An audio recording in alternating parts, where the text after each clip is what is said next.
Yes, I met people from many cultures. I met people from India, from Europe, from Poland, Germany, and they were so different, each culture, but we were in a foreign country for us, and we were like all the same.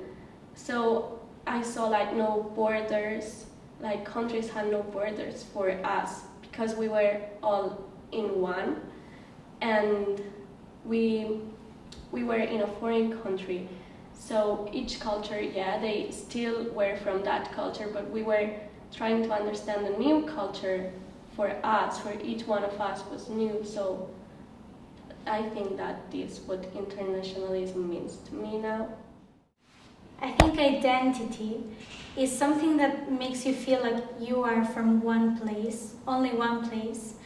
So I'd say global identity is something that it's very positive, because if you go to other places, you can just adapt to those places, and you don't feel uncomfortable because you don't really belong anywhere. You can adapt yourself to other places. After having lived abroad, I think it means everything, since I really like to know new people, to meet new people and travel, and I think multilingualism is the most important thing if you want to do these kind of things. I mean, being able to understand and talk to people and interact with people, it's something I really loved.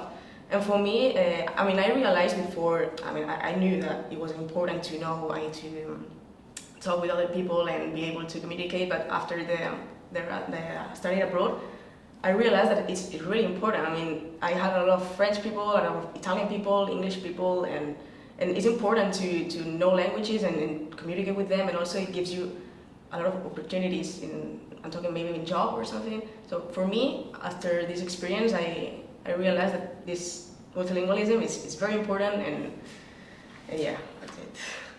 I think it has changed in a positive way, because I think that communication with other people of other countries, that it's really important to know other cultures, to understand more your own culture, your own language and everything. So I think that it's a term really important to the people. Okay, I think that since I was in London, there's a lot of cultures there. It's the most multicultural city I've ever been to. And I consider myself lucky after having been there, because I got to accept other cultures that I didn't know at first. I got to know how they were, and I kind of got introduced into them. And in that city, I learned to respect everything that is not what I do or how I work here. And I really appreciate that difference, and I have learned a lot culturally. Yeah, definitely. I think it's the key point of successing and of making the most of your learning of English. So yeah, I think it's the basic thing you have to concern about while being abroad. So after the experience, I'd say that taking risks is not anything reckless or bold. I'd say that taking risks makes you be eager to learn, and it's a brave thing to do, because it always leads to positive things. Well, that's kind of okay. Self-esteem. I feel stronger in a way that I have learned to do things by myself.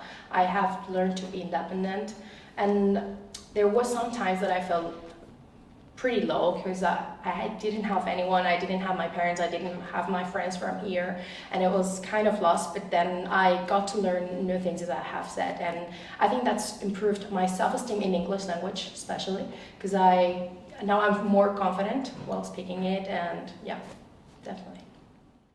Well, I understand that term as tolerance to having to put effort to communicate, to having problems maybe sometimes to communicate, and maybe at first it's frustrating because you go to that place thinking you know a lot about that language, and then you find barriers, but you learn to overcome them and maybe not get that frustrated when you don't understand specific words, and focusing more in understanding the whole sense of what they are trying to tell you.